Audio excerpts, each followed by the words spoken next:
سلام طيعنا هابلنا خبركم تقاتلتنا أنا الساعة زبلنا يوم حابريتات حزنا لكم مسئنا لنا فلما قن قندر استاتهم عززت سرايت تግራይን ኤርትራን ኣብ ዛላምበሳ ናይ ምሳሕ ፕሮግራም ከም ዝነበሮም ሎሚ ካብ ትግራይ ዝተሰምዐ ዜና ተሓቢሮም መንገድ ትራንስፖርት ካብ ኤርትራ ናብ ትግራይ ብፍቃድ መንግስቲ ተጀሚሮም ዝተረፈ ስራሕ ህዝብታት ትግራይን ኤርትራን ምርኻብ ይኽብሉ ሰበስልጣናት ኤርትራ ገሊጾም ተወከልቲ ኤርትራ ናብ ከተማ ትግራይ ዑደት ከም ዝገብሩ ዝገልጽ ዜና ወጽዮም ዝብሉን ካልኦትን ኣለውና ሕጂ ድማ ናብ ዝርዝሮም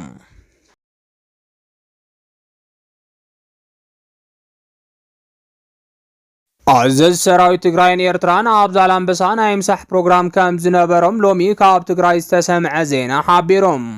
መንግስት ትግራይን ኤርትራን ኣብ ዝሕጂ ሰዓት ዝጀመሩ ርክብ ኣጠናኺሮም ካብ ዝቐጸልሉ ዝሕበር ዘሎ ኮይኖም ሎሚ ድማ ናይ ክልቲኦም ጀነራላት ዝተረኸቡሉ ሰራዊት ሻዕብያን TDF-ን ሓበራዊ ጽምብል ከም ዝገበሩ ተገሊጸሎም ኤርትራን ፕረስ ዝበሃል መርበ ሓበሬታ ከም ዝሓበሮ ድማ ኣዘዝ ትግራይን ኤርትራን ዝተረኸቡሉ ዋዕላ ኣብ ከተማ ዛላምበሳ ፈጺሞም ኣለዎም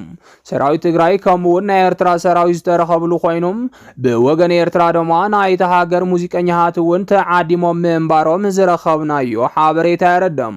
ከም ጸብጻብ ኤርትራን ፕረስ ድማ ህዝቢ ትግራይን ኤርትራን ንምቅራብ ዝዓለመ ፕሮግራም ምንባሩ ሓቢራዮም ብተወሳኺ እውን ኣብ ቀጻሊ ህዝቢ ንህዝቢ ዝግበር ርክብ ከም ዘሎ ዝገለጹ ሚድያታት ኤርትራም ካብ ዛላምበሳ ሓሊፉ ኣብ ካሊእ ማእኸል ከተማታት ትግራይ እውን ከም ዝግበር እቲ ዝረኸብናዮ ሓበሬታ የረድም ስለዚ ድማ ርክብ ትግራይን ኤርትራን ናብ ክምለስ ዘይኽእሉ ደረጃ ኣትዩ ከም ዘሎ ብስፍሓት ቃላሕ ምህላው ተገሊጾም ብኻልእ ዜና ድማ ጽምዶ ህወሓትን ሻዕብያን ብጽምዶ ዘበናዊ ኣጽዋራትን ወተሃደራትን ከም ዝምክቶ ኣብይ ኣሕመድ ኣፍሊጦም ከም ዝፍለጥ ኣብ መንጎ ትግራይን ኤርትራን ጽምዶ ዝብል ስያሜ ዘለዎ ኸይዲ ዕርቂ ጀሚሩ ከም ዘሎ ክሕበር ጸኒሖም ዝኸይድ ድማ ንመንግስቲ ኢትዮጵያ ኣስጊኡ ክሳብ በኣምባሳደር ዲና ሙፍቲ ኣቢሎም ኤርትራ ትግራይን ኣምሓራን ኣሰሊፋ መንግስቲ ንምግልባጥ ትንቀሳቐስ ኣላ ዝብል ዕላዊ ክሲ ኣቕሪቡ ነይሮም ብተወሳኺ መንግስቲ ፌደራል ንመራሕቲ ትግራይ ምስ ኤርትራ ዝጀመርዎ ርክብ ደው ከብሉ ብጀነራል ታደሰ ወረደ ኣቢሉ ዕላዊ ዝኾነ ሕቶ ከም ዝቐረበሎም ክሕበር ጸኒሖም ይኹን እምበር ሎሚ ኣብይ ኣሕመድ ብዛዕባ ህልው ኩነታት ትግራይን ኤርትራን ኣድሂቦም ናብ ፈኸራ ከም ዝኣተወ ዝረኸብናዮ ሓበሬታ የረድም بمسارات زيد ماس امرو تግራይን ኤርትራን ብዝተጸመደ ሚሳኤል ክፈርስ እዩ ክብል ንሚኒስትራት ተሃገር ከም ዝገለጸሎም ይሕበራሎም ኣብ ዘመን እዚ ዘመናዊ ኣጽዋሪዩ ኣብ ኩናት ዝዕውት ከም ዝበሎም ዝተነገረሉ ኣብይ ኣሕመድ ስለዚ ድማ ህወሓትን ሻዕብያን ንሕና ዝተዓጠቕናዮ ኣጽዋሪ የብሎምን ዝጀመርዎ ጽምዶም ብጽሙድ ኣጽዋርና ክፈርስ እዩ ክብል ምፍካሩ ይሕበራሎም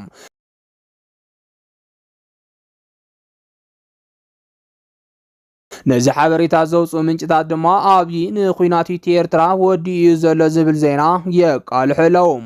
ብኻልእ ዜና ድማ ናይ ኢትዮጵያ ሰራዊት ኣብ መሬት ኤርትራ ዝዓልብ ተኽሲ ከም ዝኸፈተ ዝገልጽ ዜና ወፅዮም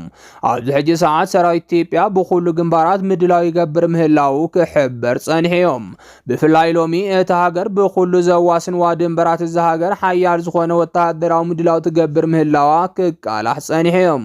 ዘመናዊ ኣጽዋራትን ሚሳኤላትን ካብ ቦታ ናብ ቦታ ብምዝዋርን ብምንቅስቓሳትን ተጸሚዱ ዝቐነየ ሰራዊት ኢትዮጵያ ሎሚ ምኽንያቱ ዘይተፈልጠ ተኽሲ ናብ ኤርትራ ገጽ ምጅማሩ እንዳተገለጸ ይርከብ እዚ ጀመረ ተኽሲ ከዓ ካብ ሎሚ ለይቲ ዝጀመረ ኮይኑ ክሳብ ዜና ዝተሰርሐሉ ቅድሚ ዝተወሰኑ ሰዓታት ይትኮስ ምንባሩ ምንጭታት ሓቢሮም ኣለዉ እዚ ብዓፋር ከባቢ ናብ ኤርትራ ገጽ ዝተተኮሰ ከበድቲ ኣጽዋራት ከዓ ዛጊድ እንታይ ምኽንያት ዝገበረ ተኽሲ ምንባሩ ዝተባለ ነገር የለን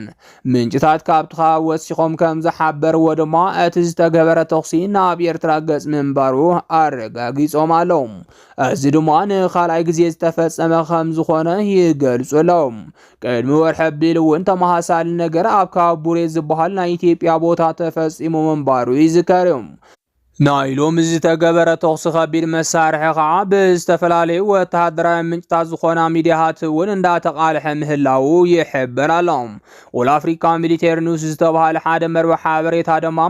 መከላኸሊ ሰራዊት ኢትዮጵያ ናብ ኤርትራ ገጽ ተኩስ ከቢድ መሳርሒ ከም ዝፈጸመ አረጋጊጹሎም። ቅድም ክብል ኢትዮጵያ ዓፋር ክልል ከባቢ ቡሬ ብርክት ዝበሉ ሰራዊት አቐሚጣ ከም ዘላ ዝሓበረ እዚ ሚድያም ኣብዚ ከባቢ ዘሎ ብኣሽሓት ዝቁፀር ሰራዊት ድማ ኣብ ቀረባ ርሕቀት ዓሰብ ከም ዘሎን ሙሉእ ናይ ቴክኖሎጂ ኣጽዋር ከም ዝተዓጠቐን ኣዘኻኺሩ እዮም። ኣብ ቅድሚ እዚ ሰራዊት ድማ ብርክት ዝበሉ ናይ ሻዕብያ ሰራዊት ብኣንፈት ዓሰብ ዓሪዶም ከም ዘለው ወሲኹ ሓቢሩሎም።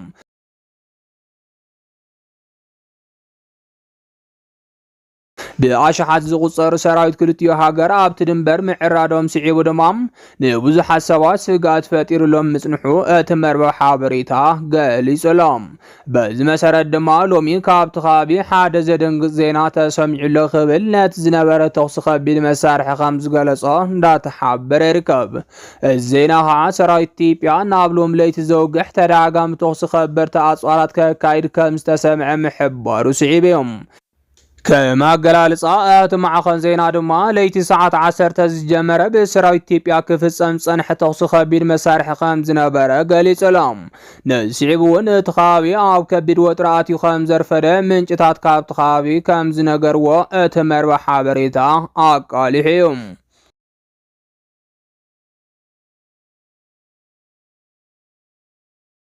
መንገዲ ትራንስፖርት ካብ ኤርትራ ናብ ትግራይ ብፍቃድ መንግስቲ ተጀሚሮም።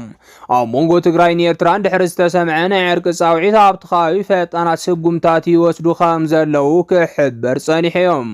እዞም ስጉምታት ድማ ርክብ ኣብ መንጎ ክልቲኦም ህዝብታት ዘጠናኽሩ ዝበልዎ ዕላው ዘኢኮኖሚ ምንቅስቓሳት ምጅማሩ እንዳተገለጸ ይርከብ።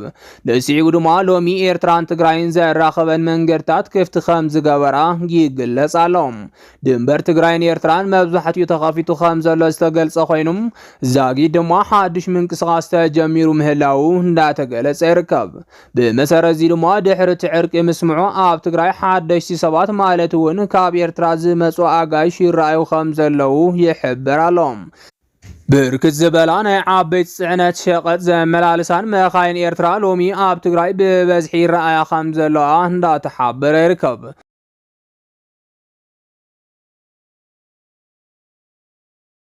ስሩዕ ዕዳጋታት ኣብ መንጎ ክልቲኡ ህዝቢ ኣብ ሓደ ናይ ድንበር ከተማታት ከም ዝተጀመረ ድማ ብስፍሓት ይቃላሓሎም።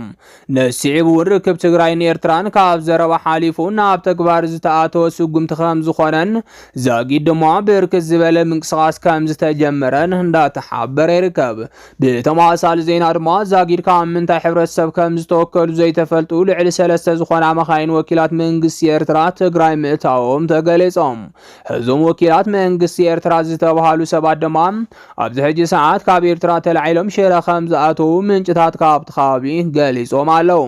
ካብ ሽረ ዝተሰምዐ ሓበሬታ ድማ ምስ ወኪላት መንግስቲ ትግራይ ኣብ ከተማ ሽረ ከም ዝመያየጡ ዝተነገረሎም ኮይኖም ናይ ኤርትራ መንግስቲ መልሚሉ ዝለኣኾም ሰባት ከም ዝኾኑ ድማ ተሓቢሩሎም። ነስዒቡ ከዓ ኣብዚ ሕጂ ሰዓት ኣብ ከተማ ሽረ ምስ ወኪላት ሕወሓት ዘተ ክገብሩ ኣብ ምድላት ከም ዘለው ዝተነገረ ኮይኖም ዛጊ ድማ ኣብ ሽረ ከበርተ ሓለዋታት እንዳተገበረ ይርከብ።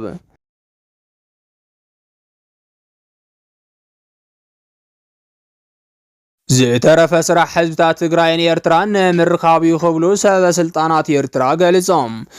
ኤርትራ ሎሚ በመንግስት ደረጃ ናብ ትግራይ ደብዳቤ ከም ዝለኣኸት ዝገልጽ ዜና ወፂኦም።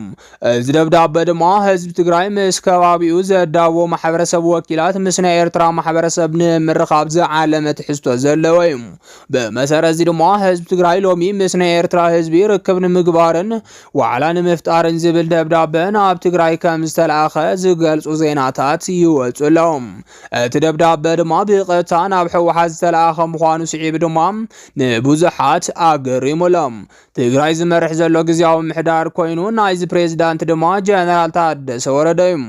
ይኹን እምበር ኤርትራ ዝለኣኸቶ ደብዳቤ ድማ ናብ ቤት ጽሕፈት ውድብ ሕወሓት ምዃኑ ዝተሓበረ ኮይኖም ኣብ ድንበራት ዝርከብ ህዝቢ ትግራይን ኤርትራን ክራኸቡን መዓልቲ ተቆሪጹ ናይ ክልቲኡ ህዝቢ ድግስ ክግበርን ዝጽውዕ ምዃኑ ተገሊጹሎም። ብመሰረት እዚ ድማ ቤት ጽሕፈት ህግደፍን ሕወሓትን ዘዳለዎ ናይ ክልቲኡ ህዝቢ ምትሕዋስ ነቲ ዝነበረ ደምነት ንምሕጻብ ዝብል ትሕዝቶ ዘለዎ ደብዳቤ ሻዕብያ ብዕሊ ትግራይ በፂሓ ናብ ቤት ጽሕፈት ሕወሓት ኣትያላ።